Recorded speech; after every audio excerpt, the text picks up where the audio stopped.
Truckers X TV on air.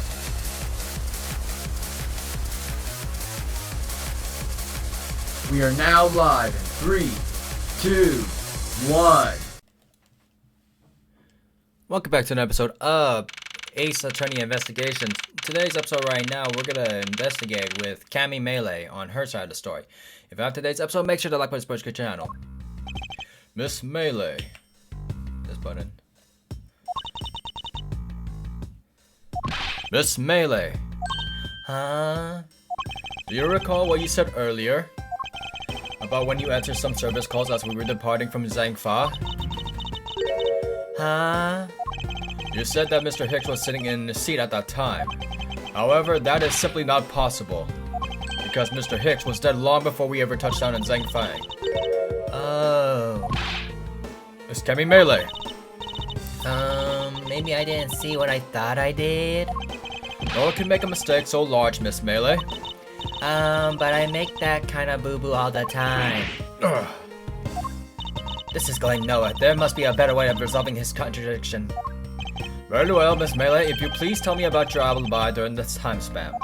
From just before we were to land at 3 a.m. and 6 a.m. when the body was found. Are you telling me I'm a suspect, Mr. Edgeworth? Alright. Oh yeah. From 3 to 4 I was in the flight attendant's room all my lonesome self.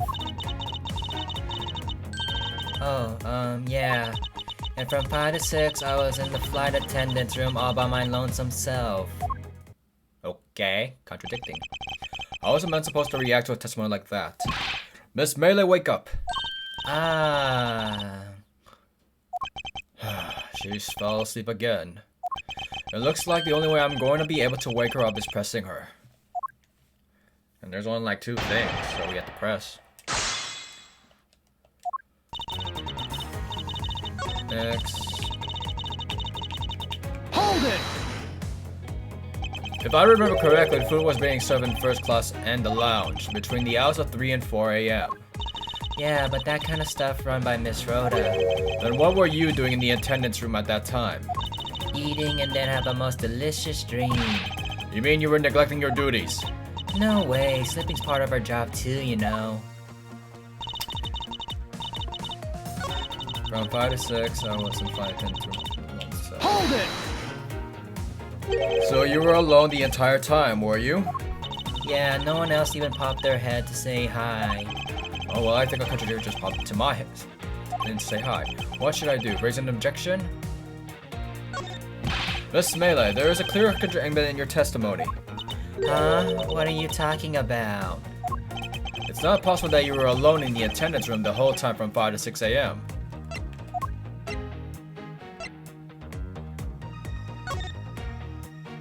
Please tell me it's this.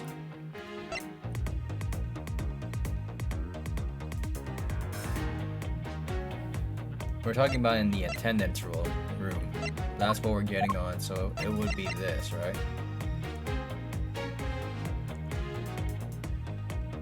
Take that! I wonder if you could be so kind as to take a look at the receipt, Miss Meele.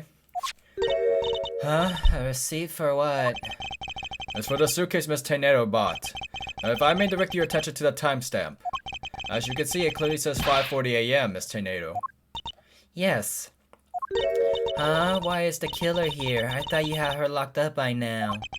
I requested that she be present as a witness so that we may straighten out your complex life. Now then, Miss Tenero, between the hours of 5 and 6 a.m., you took a trip from first class down to the first flight in shop, correct? Yes, I went to the shop to buy a suitcase. After which, I went straight to the attendance room to drop it off. And did you see Miss Meele at the time? No. So Miss Meele, where were you really between the hours of 5 and 6 a.m.?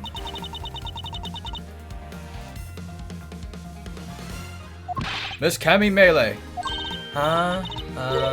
The bathroom. I'll be the one to ask the questions here. Maybe that's it. I probably just missed her. Nature calls, you know? You take me for a fool. That's a little too convenient to be true. But it's the truth. Cross my heart. I don't have enough conclusive proof to counter-argue her at this stage. You don't believe me, do you? But please, won't you give me a chance and hear me out? Reason for suspicion. Look, I know you're suspecting me because I'm the one of the crew, but you think that maybe you should also suspect Miss Rhoda too? She's the one in charge of the elevator keycard in the shop, you know. If you ask me, that makes her super suspicious. Please leave Miss Taylor out of the conversation. You are under suspicion for now. I don't get it. Why are you covering Miss Rhoda all of a sudden? Oh, now I get it. Maybe you've got your eye on Miss Rhoda. Of course I'm keeping an eye on her. I can't very well let her escape, can I? Never mind. But you wanna know something? Miss Rhoda actually kinda like... I have absolutely no interest in people who can't appreciate my sense of design. Now is not the time for this sort of talk.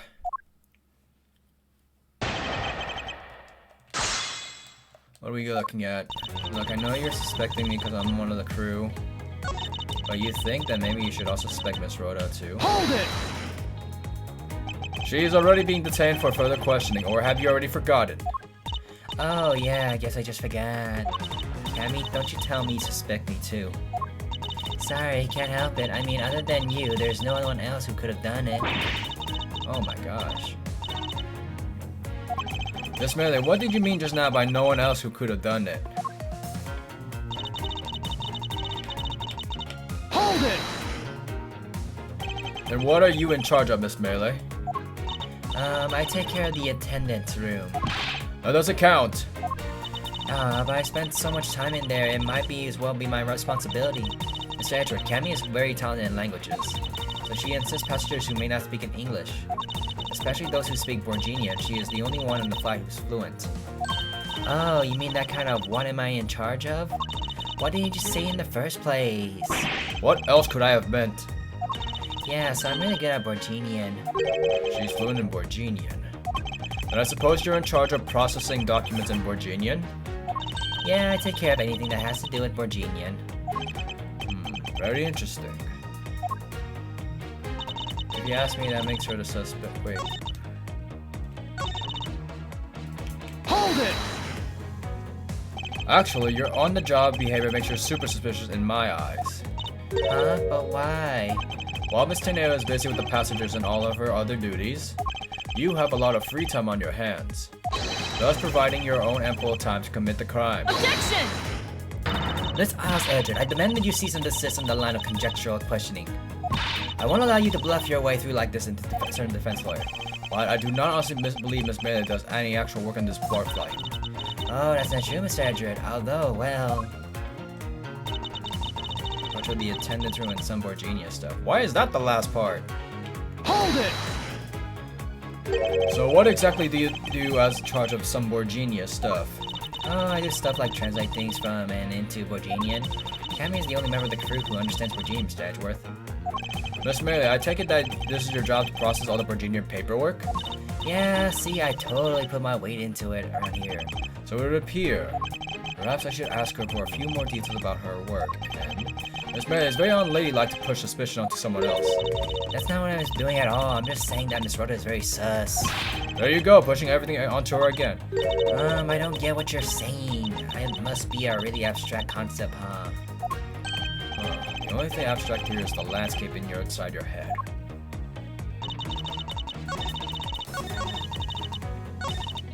So we're talking about the Borginian paper, right?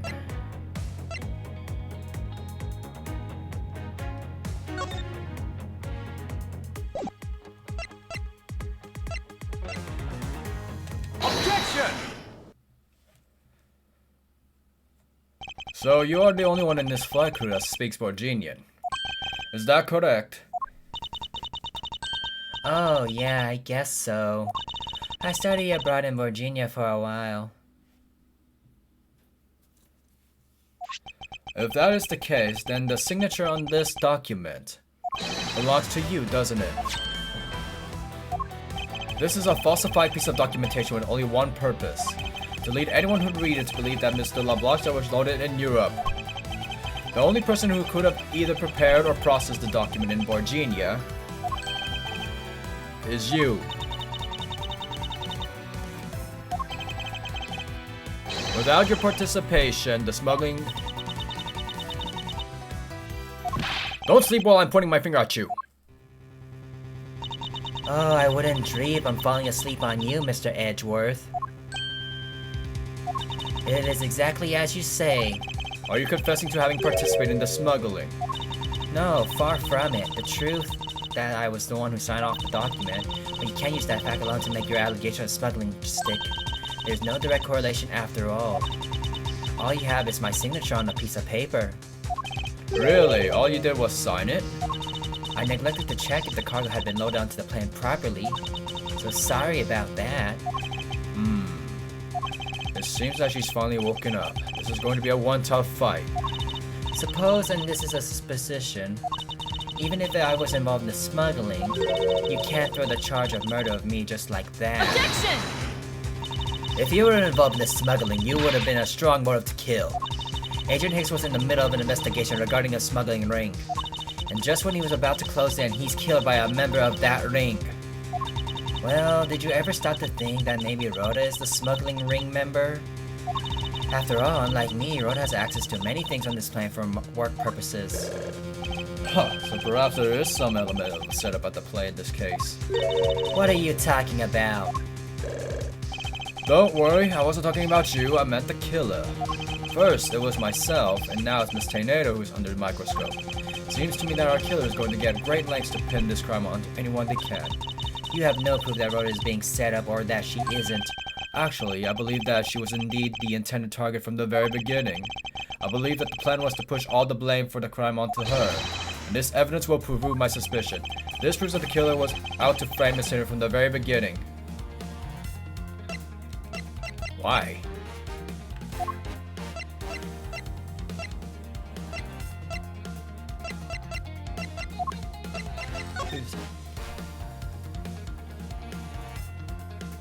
We wish you a pleasant flight. If you require assistance, please use the call button below.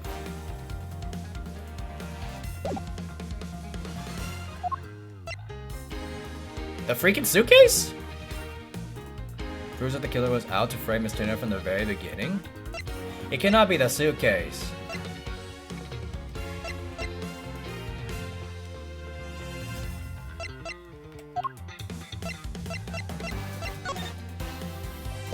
This proves that the killer was out to frame Miss Tenero from the very beginning.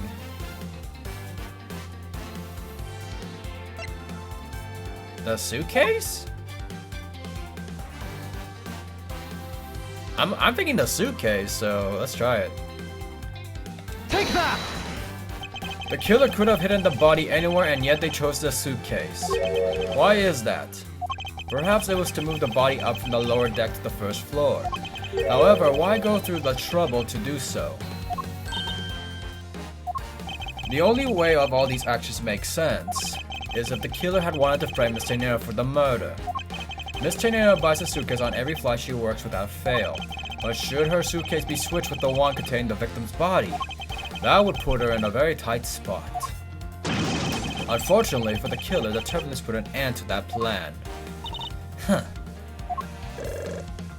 There wasn't enough time to put the body back into the suitcase. Ergo, they may do whatever was at hand to adapt to their plan and try to frame me as I lay unconscious on the floor from the turbulence. The killer then went to the hide to the suitcase in the flight shop and brought the piggy bank to the elevator in order to fabricate false weapon. A lot of work for a fruitless endeavor, wouldn't you agree? Sounds like the killer had a tough time too, huh? I mean, why did the killer need to frame someone that badly anyway? That is because of the special circumstances around this particular case. What is special circumstances the need for the killer to frame someone? What special circumstances the need for the killer to frame someone? We got 3 choices. It could be any other one. Where the murder took place?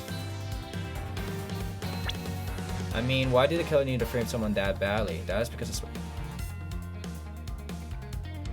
Sounds like the killer had a tough time, too.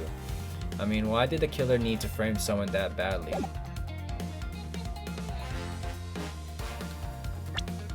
Why did the killer need to frame someone that badly?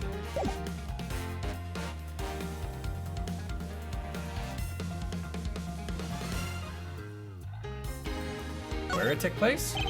The special circumstance is simply that the murder took place on a plane mid-flight.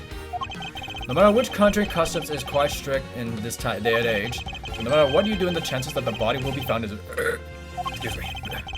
Therefore, there was no choice for or myself. In other words, no one who fits within the boundaries of the criminal's movements is not Miss Tornado or myself, but you, Miss Meele. Only you and you alone could be the killer. And...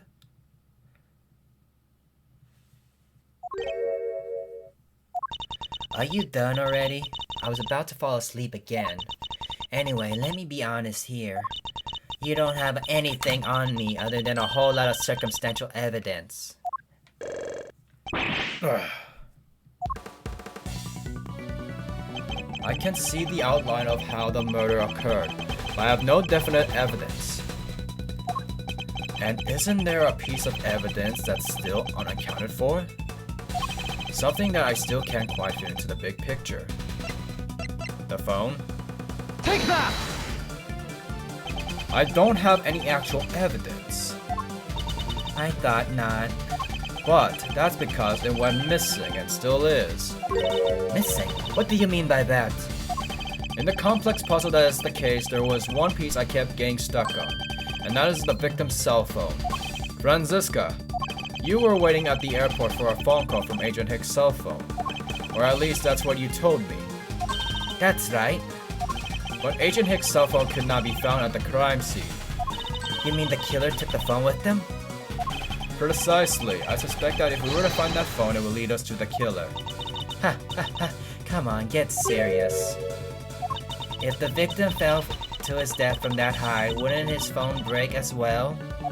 We won't know that until we try a little experiment, will we? Franziska, I'd like to ask for your assistance. You know the victim's phone number, do you not? Of course I do.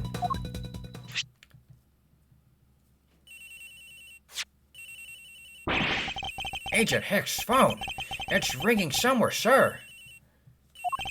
I hear it, Detective. Now, where is it coming from? The suitcase? It sounds like the phone is up in the flight attendant's room. We better hurry to the flight attendant's room.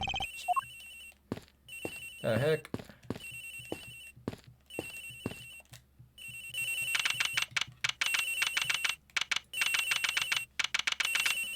Okay. Can we hurry up with this? The ringing's coming from somewhere in here, sir. Leave no stone unturned, Detective Gumshoe. We must find it. The locker. The ringing is coming from somewhere around here. But it's not here, sir. Why do I have such a bad feeling about where we're going to find?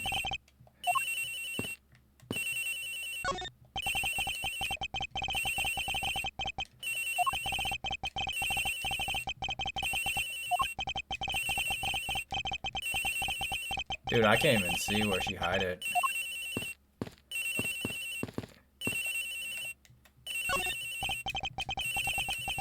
He cannot be in her locker, right?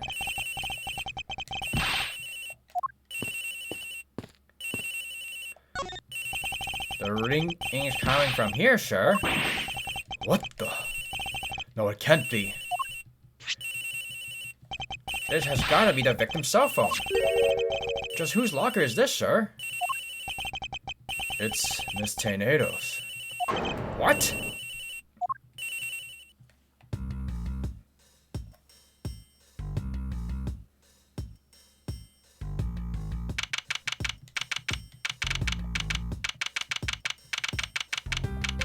Can we hurry up with this?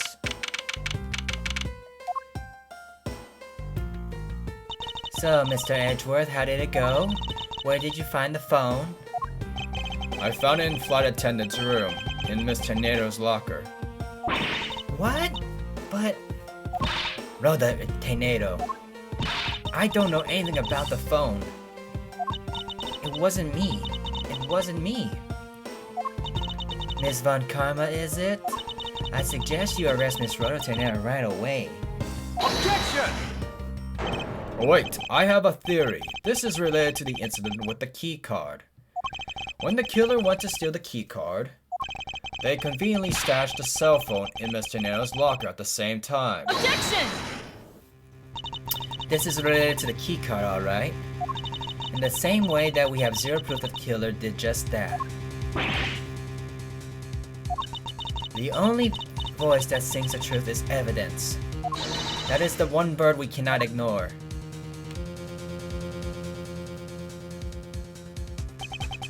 What should I do? Franziska's right.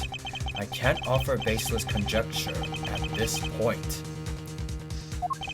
Alright then. Why did the culprit take the cell phone from Agent Hicks? It must have something to do with very incriminating. Can we like speed this thing up? Hold it! What now, Miles Edgeworth? It's not over yet. We have yet to fight. Oh my god, why is it so slow? Why did the killer take the phone? What? Inside this phone lies the final piece of incriminating evidence that will point us out to the killer. We need to examine this phone in more detail. The LCD is broken. Without a screen, you can't even... Excuse me.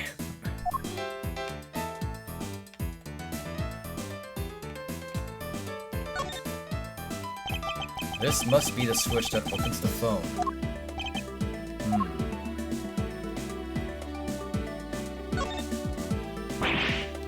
When did they start putting keyboards like these into cell phones? Hey, this is one of those computer cell phones that they started selling recently. Computer cell phones? Yeah, it's got a computer in it, and it's a cell phone too. Neat, huh, Mr. Edgeworth? All you need in a phone is the phone part. Nothing more. I'm guessing yours can send out an email. Talk about inconvenient. Do you have a problem with what I do and do not care for, Detective? Ah, no, sir. As I say, simple is best.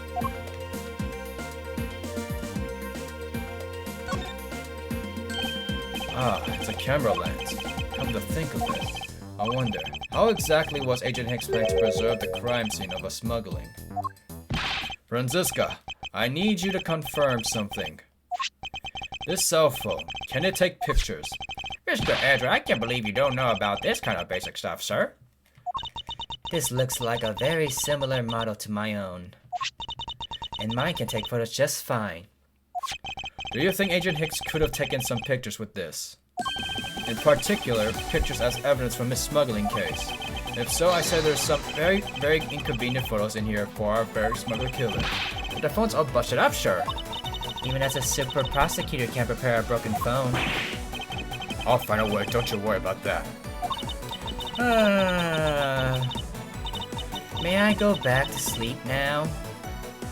Objection! The LCD screens on the inside and outside are broken, that's for sure. But that's also a reason enough to believe that the killer wasn't able to erase the data. What? What do you mean by that, Franziska? It looks like our killer isn't very familiar with electronics.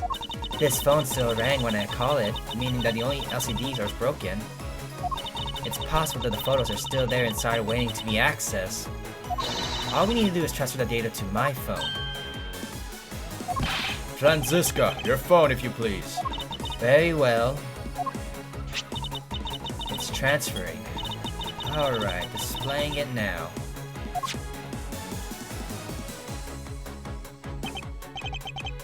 This is... Agent Hicks was most certainly trying to obtain some evidence for this smuggling case. Hey, the Isle of Red's nowhere in this picture, sir. But this has no meaning of the piece of evidence in this murder case, right? Ouch, she's right. There's not much you can find about Agent Hicks' killer, sir. Is this it? Is this the end? Is there really nothing in the photo that we can use?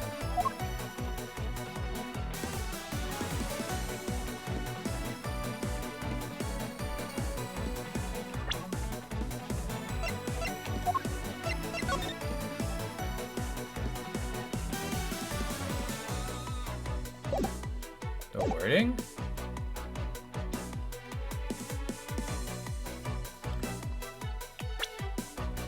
What are we looking for?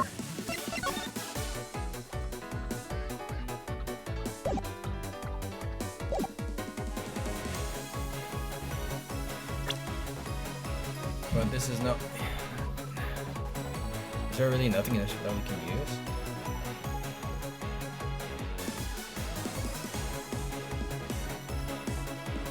But it's nowhere in this picture. But this has no meaning as a piece of evidence in this murder case, right? I think it's just mainly on the time of death, isn't it? I think that's what we're getting at. Regardless, it looks exactly the same as it does now. That rail is too low, even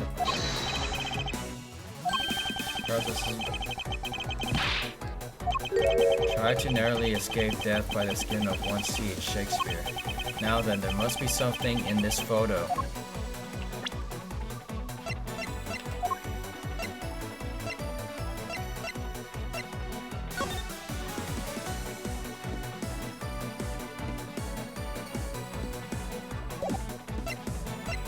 The question is like, I was hoping for the blood stain.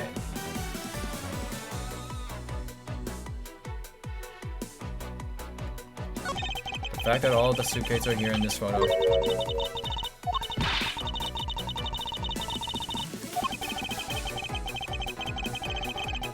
So this one we don't get penalized, right? And we just find it because I can't think of anything else.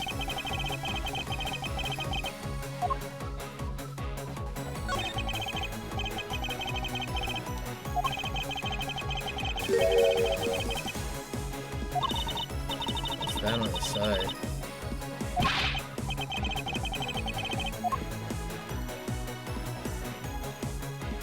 We got the guardrail.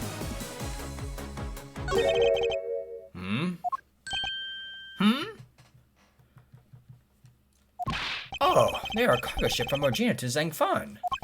So the reason they aren't here now is that they were dropped off in Zhangfa. Mr. LeBlanc, can you tell me the contents of the boxes?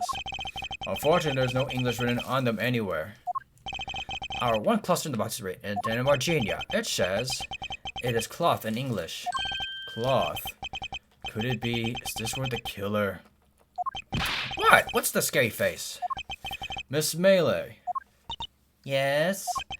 It appears that Agent Hicks was no ordinary investigator. Huh? He left us with a piece of evidence after all. A striking piece that will point out who the killer is. Ha! Maybe you shouldn't force yourself, mistaken reading off a simple picture, Mr. Edgeworth. The Virginia cargo in this piece of evidence will point straight to the killer. This? Take that! And what is that supposed to prove? The killer used this piece of cloth to wipe out the blood they had spilled. But there was one thing that bothered me this whole time. Where did it come from? And now I have finally found my answer in this very photo. The cargo that was unloaded in Zhangfa had cloth written on it. In Virginia, that is. And this is where the killer grabbed a piece from the cleanup the blood with. That's right, the killer was someone who can read and understand Virginia. And the only crew member that fits the description is you, Miss Cami Meele. Ha! That's pretty flimsy. The killer probably searched through all the boxes looking for something to use. Were you frantic? You don't care the box is in English or Virginia. Objection! Sorry, but I cannot agree with your assessment of the killer's indiscriminating nature. What? There was no need for the killer to tear through boxes at random at all.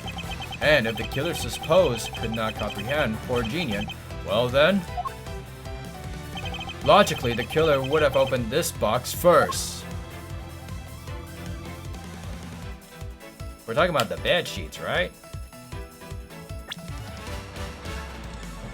If the killer supposedly could not comprehend bed sheets. Take that! Hey, it says bed sheets in English right on the box. Precisely, and bed sheets would be perfect for cleaning out blood, wouldn't you say? So what are you trying to say? That if I were the criminal, this box of bed sheets would have been what I have spotted first. However, the killer chose to use some Virginian cloth.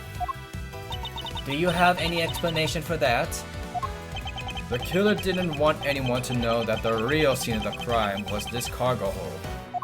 So they were afraid to leave a sign so the box for the sheets had been opened. However, the Virginia clot, well, that's a horse of a different color.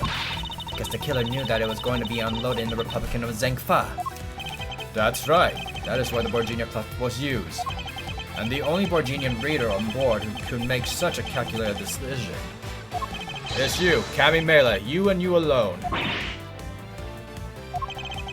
It would be very easy for us to confirm it if any of the boxes were resealed. All we have to do is contact Zhengfa authorities in time. We may even find other evidence to incriminate our killer within these boxes.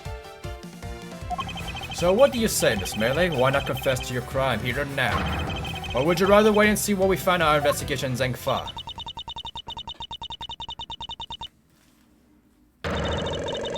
Let's go!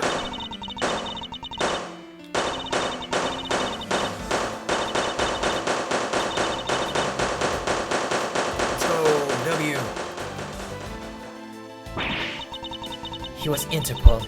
I couldn't stop it. I brought him here. He started taking pictures. I couldn't be found out. I was scared. I was in trouble.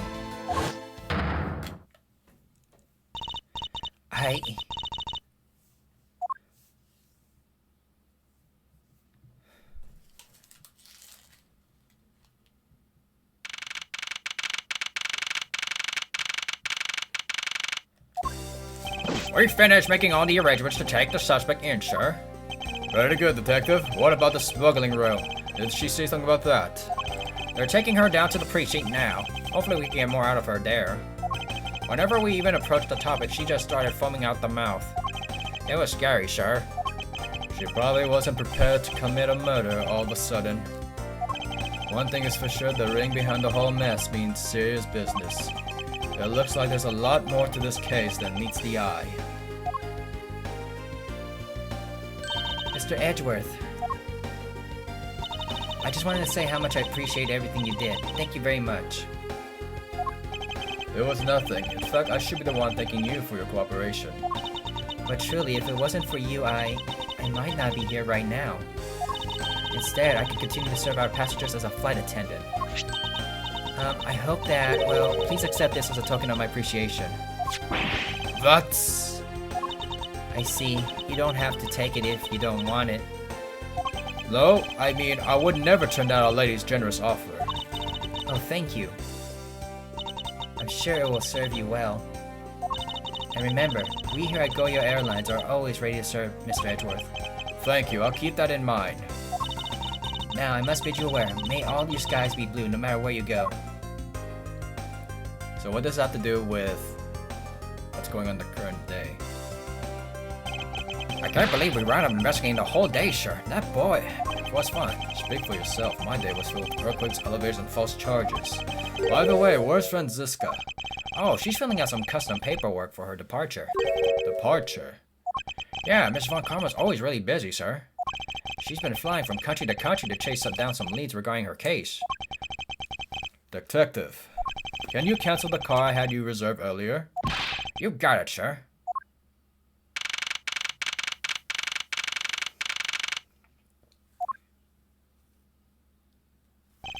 Franziska.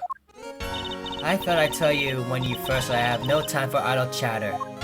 I have no intention of wasting your time. However, it's been a while since we last met.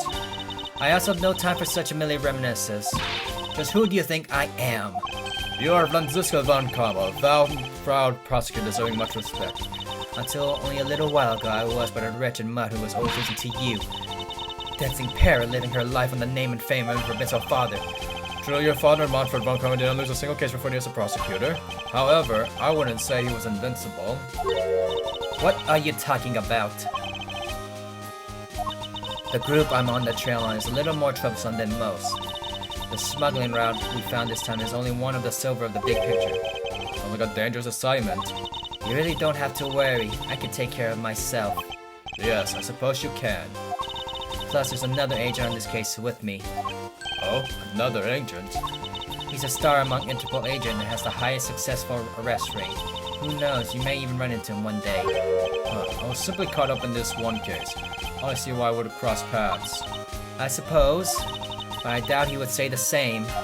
I'm not following you. You'll understand soon enough. The fight has only just begun, Miles Edgeworth. I'll be back in this country soon enough. And when I am, you can be sure I'll be paying you back in full.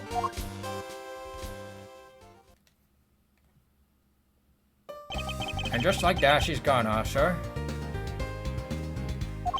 Thank goodness, I can finally rest easy knowing I won't have to watch out for a whip. Detective Gumshoe, I want to thank you for all your help and cooperation. I owe you nothing, sir. I was just happy to be able to work with you again. Ho I think I'm gonna celebrate by adding a little extra salt to my instant noodles tonight. Just how much did you cut his salary by, Francisco? Detective, I was wondering if you'd mind giving me a ride down to the prosecutor's office? Sure thing, sure. I'll fly down the road in the patrol car if you want. Don't make me remind you that Detective, safety first. Thus, I solved the first case upon my arrival home. Francisco von Karma, the smuggler she was after. The leaders of the ring had already put their trump card into play, and the players on display other side of the war. They would begin to make themselves known through the next incident.